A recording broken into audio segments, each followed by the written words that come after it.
If the judgment is that linear positioning is appropriate, it's typically executed as follows. The response vehicle is parked in a straight line directly upstream of the first incident vehicle within the same lane. Sufficient space should be left between the responder vehicle and any incident vehicles so that the responder vehicle will not hit the incident vehicles in the event it's struck by oncoming traffic. Once the blocking vehicle is parked, the wheels must be cut to their critical wheel angle so that if struck from the rear, the responder vehicle is not pushed into the work area.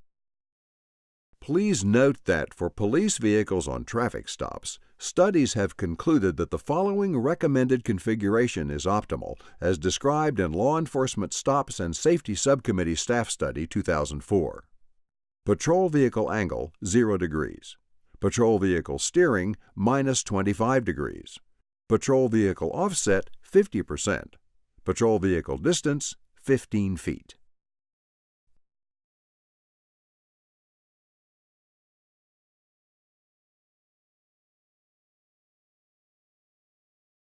In some situations, the response vehicle may be parked with a slight block, meaning a slight angle.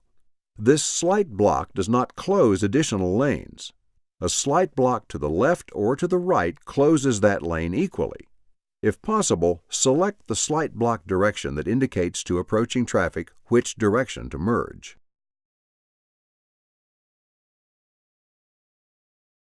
Lane closure is an integral part of block positioning. It's important that responders understand that closing lanes negatively affects commerce, costs governments and companies money, delays drivers, and can result in secondary collisions occurring in the back of traffic trying to get past the incident scene. Lane closure is often necessary to protect responders from being struck. Lane closure can actually contribute to quicker clearance of the incident because responders have more room to work and can remain focused on their response tasks. Safe Practices for Traffic Incident Responders advises taking only as many lanes as you need for only as long as you need them. As the incident is cleared, lanes can be progressively reopened. The rule of thumb when using block positioning is lane plus 1, with the shoulder counting as a lane. Be aware that the plus 1 lane may actually be clear of the incident. The purpose of taking that additional lane or lanes is to give responders room to work safely and efficiently by creating an adequate buffer space between those who are feet on the street and the moving traffic. This is especially important in incidents where fire suppression or patient care activities are needed. Here's just one example of the importance of lane plus 1.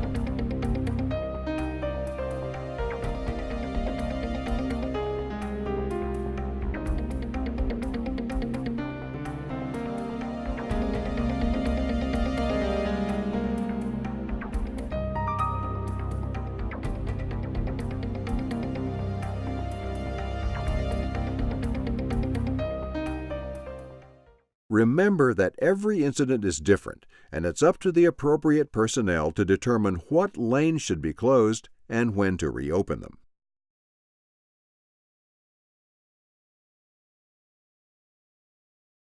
These images show many different examples of how block positioning can be properly implemented at the scene. At the most basic level, block positioning uses response vehicles, typically but not exclusively fire apparatus, parked at an angle to the lanes of traffic to create a physical barrier between upstream traffic and the work area, thereby halting the flow of moving traffic in one or more lanes. How and where this block is positioned is influenced by many factors, including the characteristics of the incident, lane location of the incident, type of roadway, visibility, weather conditions, traffic volume and speed, response needs, and available apparatus. Let's focus on how the block positioning is done. Block positioning can be done by any response vehicle. In most cases, the first arriving vehicle executes the block.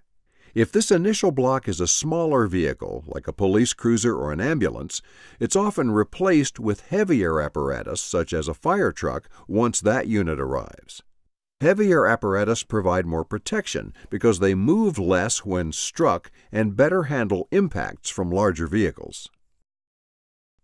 In the case of an ambulance that's the initial arriving unit and therefore the initial blocking vehicle, patient care may take place. But patients should not be loaded in until another response vehicle has assumed a blocking position upstream of the ambulance to protect its loading zone from exposure to oncoming traffic. For high-speed, multi-lane divided highway traffic incident responses, many jurisdictions dispatch a second fire apparatus, typically a fire department pumper, ladder truck, or tanker because of their size and weight. This second apparatus has the primary function of acting as the blocking vehicle, not working the scene. This apparatus typically positions in a block to the left or block to the right, approximately 100 feet upstream of the units working at the incident scene in most situations. This second unit, however, must take into consideration reasons why the approaching motorist's line of sight to the incident would be impaired and adjust the unit's position accordingly. The supervisor of this second arriving unit considers hills, curves, bad weather, or any other roadway obstruction feature and positions appropriately. Parking more than 300 feet upstream is not recommended due to the danger of motorists cutting back in before actually passing the incident. This apparatus provides protection and early advance warning of the incident ahead, critical when traffic is traveling at fast highway speeds. Blocking vehicles are parked upstream of the incident between the buffer space and the workspace. Their presence creates a shadow, safe work area at the incident workspace location. Blocking vehicles are typically preceded by advance warning measures, and in and of themselves they provide some advance warning through visibility, lights, chevrons, and arrow boards. Blocking vehicles are parked at an angle, so approaching traffic understands that the blocking vehicle is stopped and parked. It's more difficult to identify whether a vehicle is moving when it's parked in a linear position. Block positioning vehicles can be parked block to the left, meaning anchored towards the median, or block to the right, meaning anchored towards the outside shoulder. This simply refers to the angle or direction that the blocking vehicle is set, front to the left or front to the right. The selection of block to the left or block to the right depends on the incident, where the unit is parked in the roadway, and how it will be utilized while blocking. Factors to consider include whether equipment on the blocking vehicle will have to be accessed for response operations, and if so, what equipment and where is it located on the apparatus. This may require positioning the vehicle on the opposite side of oncoming traffic. The direction of oncoming traffic, with an eye toward optimizing traffic flow as advised in the latest issue of the National MUTCD and/or your state's MUTCD. Giving first responders accessing the vehicle the most protection as they operate onboard equipment like the pump, retrieve items, and enter and exit the vehicle.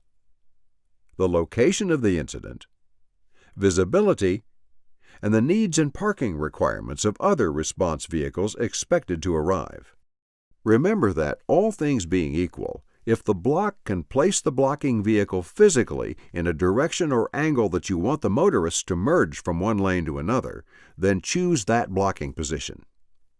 The degree of the angle should be chosen to properly block the number of lanes required and provide the most protection to those at the incident scene. Once the blocking vehicle is parked, the wheels must be cut to their critical wheel angle so that, if struck from the rear, the responder vehicle is not pushed into the work area. This is achieved by turning the steering wheel all the way to the left or all the way to the right, whichever direction turns the wheels away from the protected activity area. The vehicle operator now must set the parking brake and initiate stationary light shedding procedures according to NFPA standards, department protocol, and apparatus capabilities. Note that a wheel chock should be set as well once the vehicle has been safely exited.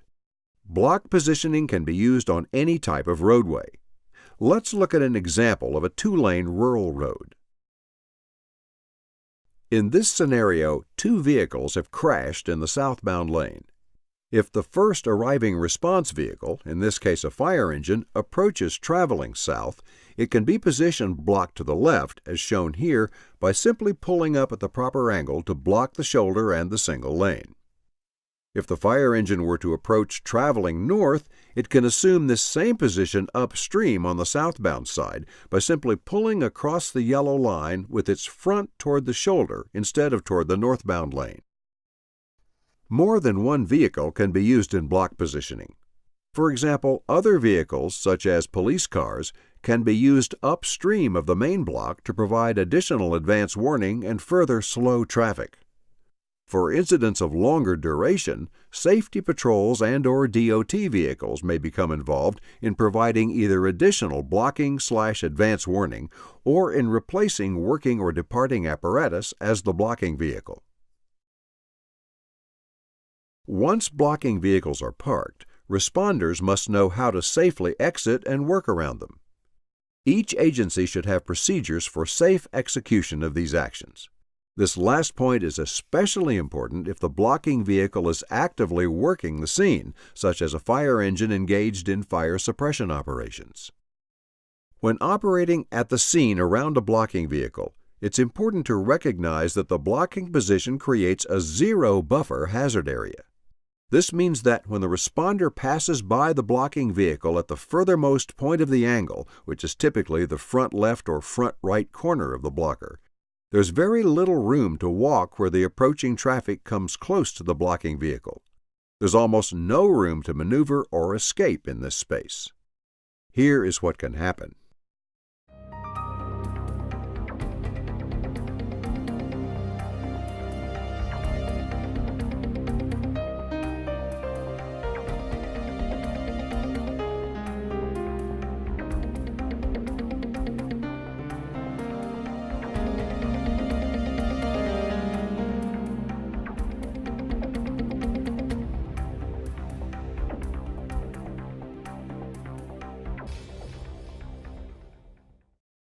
To safely pass through this zero buffer area, approach from the protected side, stop at each corner and check for approaching traffic. If it's clear, proceed along the unit as closely to the blocking vehicle as possible. Perform the tasks such as retrieving equipment while constantly checking for approaching traffic. Move to the protected side of the vehicle once the task is complete, rather than go back through the zero buffer area. Do not turn your back to moving traffic. Remain exposed to traffic for as short a time as possible. The angle in block positioning creates a shadow immediately downstream of the block. This imaginary shadow provides a work area where responders can perform their duties in an environment protected from traffic. Here we see how all this comes together into an ideal positioning scheme at this particular incident. The first responding vehicle, a police cruiser, initially positions the unit in a blocking posture and radios incident details to the other responding units. The fire truck arrives next. The fire apparatus is longer, larger, and heavier weight than the police car. The fire apparatus assumes an upstream block to the left or block to the right position that creates a lane +1 protected work area for responders. The position and angle are selected to create an appropriately sized work area while still providing access to equipment used in the response. This frees up the police officer and/or firefighters to deploy cones and signs for advance warning and to further protect the work area from traffic cutting back in after the fire truck. When the ambulance arrives, it's able to take advantage of the shadow to park within the work area downstream of the incident with its loading doors angled away from traffic. This enables EMS to have room to work on patients and load them in without stepping into traffic. DOT arrives with its arrow board in the advance warning/transition area to further direct traffic around the blocking vehicles and thus the work area. Finally, when towing and recovery arrives, they're able to park downstream and wait for their opportunity to load and remove disabled vehicles, easily driving away without disturbing the blocking area. This concludes this ResponderSafety.com module.